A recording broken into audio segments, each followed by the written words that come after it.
So in today's review, we're looking at the ALLPOWERS R1500 Lite power bank and the SE200 solar panels, plus we're going to see just how good the car charger is while we're driving. Is it as good as everybody says? Let's go and have a look. So the first thing we're going to do, we're going to get it all unboxed, just see how well it's packed and how good it looks.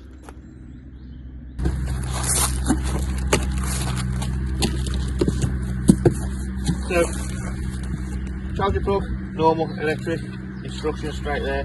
That is solidly packed, that is. Okay, which is great for the transit. Let's have a look. Get the fingers under it. There we go. So that's what we're looking at today. Go and have a look, see exactly how it works, shall we? Okay, so there's one thing I didn't notice when I pulled it out before, and that is carry handles on both sides. So that's really good, nice and easy for transit. So let's take it inside and let's go and have a look. Okay, so we've got it up, set up in place, ready to turn on. We've got a couple of things ready to plug in as well. So it says we have to hold this for 2 to 3 seconds. I wonder if there's any charge in it. Yep, there you go. So it's got some charge already, 65%. So we've got your USB-Cs, USBs, that turns it on. DC output there, and 4 plugs as well. What's that underneath? Oh, looks like, is that more USB-Cs? No. Okay then, so let's have a look, see what happens when we plug some stuff in. So what I'm going to do now is plug the phone in at first, see what happens there.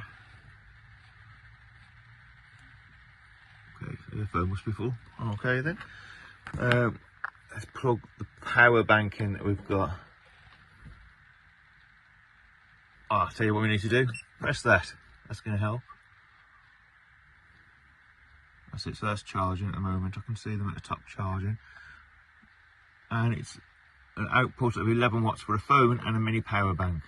Okay. But it is morning time. So, got it set up now to get the morning toast on and the coffee on and the music on. Let's see what happens. So first thing I'm going to point out is the plugs. They're up nice and high.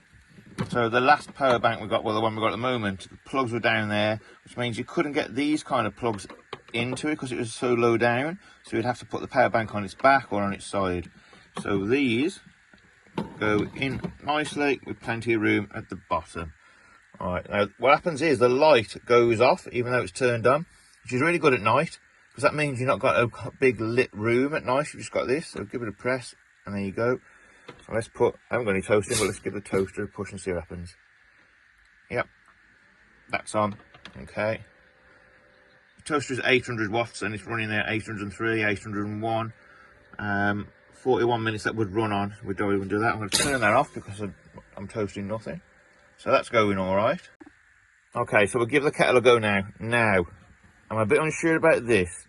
And the reason why, this is a 2,550 watt to 3,000 watt kettle. That's pretty powerful for a kettle. So this pulls 1,600 watts to 3,200 watts on a surge. So I don't think it's going to cope with the kettle. But simply because our kettle is a household kettle and it is a powerful one for some reason. Alright, and so let's give that a go. It comes on now and it automatically stops it from working. Okay then. Okay, so I've just had a look online at the kettles and most kettles are 830 watts to 1,000 watts as some kind of super powered household kettle for some reason. So it's never going to work on this. But the normal kettles, which probably most of you have got in your motorhomes and camper vans, will work. So next stop for us is to get a kettle that does work, a lower wattage kettle, and we won't have a problem with it then. Okay, so let's get messy. So we're going to put in headphones, a phone, mini power bank. We're going to put in Alexa. We're going to put in the kettle. We're going to put in the laptop, and we're going to put in microphones. And we're also going to use the DC charger to charge up another microphone. I've only got one port left, but I couldn't find a wire for anything else that needed charging. So let's get that turned on. See how that goes. Get that turned on. Get that turned on. So that's all charging. Let's get the kettle. The toaster put on. That's not going on. It's only 29 watts, 28 watts, so there's no reason why the toaster wouldn't go on. It's an old toaster. There you go. Toaster's on. So that's now pulling 841 watts. So now I can listen to my headphones, music on my headphones, look at my phone, wait for the microphones to charge up while my toast's doing as well, and while the laptop's charging while the dog is having a sleep. Okay, so that's good. And I can do that. There you go. 50 kilohertz is pulling there. Turn the toaster off. And that's fine. That's right down now to 30 watts output. And everything's working. So another good thing about this, if you're using this in your garage, for instance, and you're out there doing different things with things plugged in, you can actually plug it in, charge it up, and use it while it's charging as well.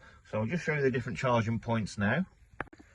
So on the side, you've got there a point there where you can actually charge while you're driving.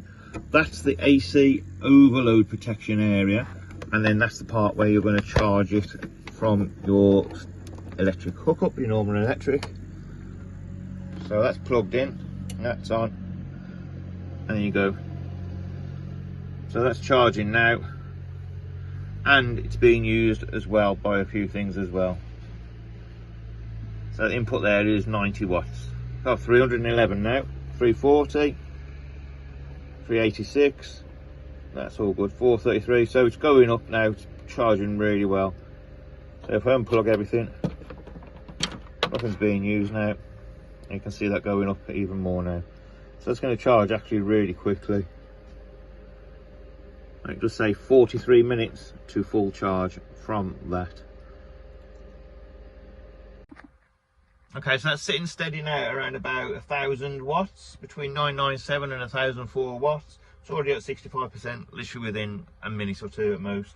It's down to 42 minutes until full charge. So it is pretty good. What I'd also say is the noise coming from it is really, really low. When we plug our other laptop, our other power bank in, especially if we were plugging it in to use the electric on the outputs, the fan would really kick in. The fan's on this at the moment, but you can hardly hear it.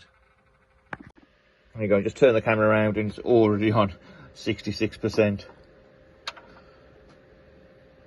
So, all good. Get these turned off. Okay, so the next thing to test out is the car charging port and see how well that works. Okay, now as far as the car charging part's concerned with the DC, we have actually got one in the back of our motorhome as well that's linked up to the front one. So I'm going to plug that in and see if that starts charging. Yep, there we go. So that's charging now. Okay then.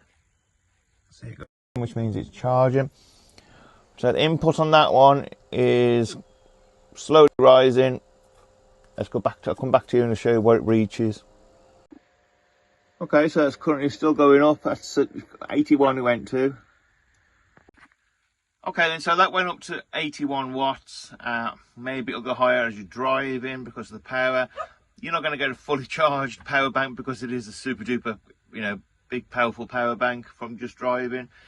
But you're going to keep it topped up a little bit. And before I go and show you the solar, I just want to show you the apps that it's got. So you've got the ALLPOWERS 2 app in the App Store that you can get. And you can get on Bluetooth now to control the power bank from Bluetooth. So if you're in the motorhome or you're outside and you want to kind of do something with it, you can turn off the power, turn on the power on it. You can even change the kilohertz so it kind of lasts longer, kind of lasts less, gets more power, and that's the app just there. So let's go and try the solar now. So the sun's out, we're going to try this solar. Here's the solar wires with a nice velcro strap around it for keeping things nice and neat, and there's the connectors. So let's get it out and see how good it is.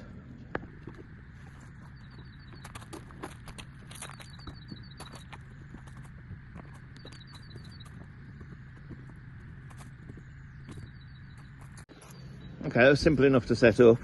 The solar plugs at the back there are plugged in. They're literal simple, just click and play, I suppose, plugs. Now we're going to plug this into the power bank. You see the wires are quite long, so you can bring the power bank quite far away from it. Let's get this plugged in. Nice and simple. Tractor going past. So let's have a look. It was charging, and it's charging quite well considering the sun isn't even out at the moment. Let's have a look. Really cloudy, and it's already charging. So we'll come back when there's some real sun out and we see what it goes up to. What is good to know though is that while these big thick clouds are around in the UK, it's still, you could leave it out and it's still getting charged regardless. So you can leave it out even on a very cloudy and thick cloudy day like this, and it's still going to get some charge. But let's wait for the real sun to come out. Okay, so the sun is starting to show its face a little bit. Let's have a look what we're on. 191. There you go. So that's much better. Oh, yeah, here you go. 192 now. That's 193, is it? Yeah, so that's charging really well. And you got to remember, this is still a cloudy day. This is still only the UK sun at quite a low level at the moment in the day anyway. So let's go and sit down and let's have a talk about, is this any good or not? Now there is a link in the description as well that you can go and have a look at all the information. There's a discount code as well. But like I say, let's go in, let's have a look and see, is it any good? So it's verdict time. So this is the R1500 Lite from ALLPOWERS, the power bank, along with the SE200 solar kit. So it's a solar generation kit as a whole, and obviously we have the car charging kit as well. Right, so honest review. We had a problem with a kettle.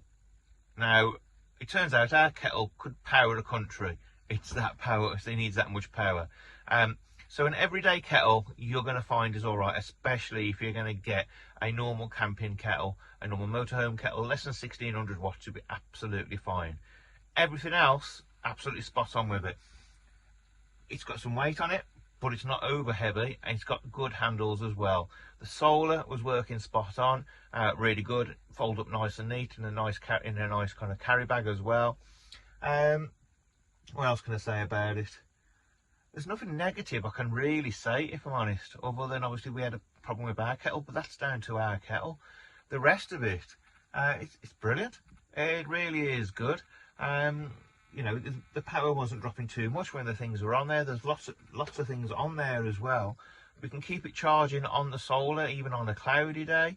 So overall verdict, I would say 100%. I would recommend it because it is a good power bank and solar generation kit. So thank you very much. There is a link in the description. There's even a discount code in the description as well. So go and have a look at the full description on there and make your own mind up. But absolutely fantastic.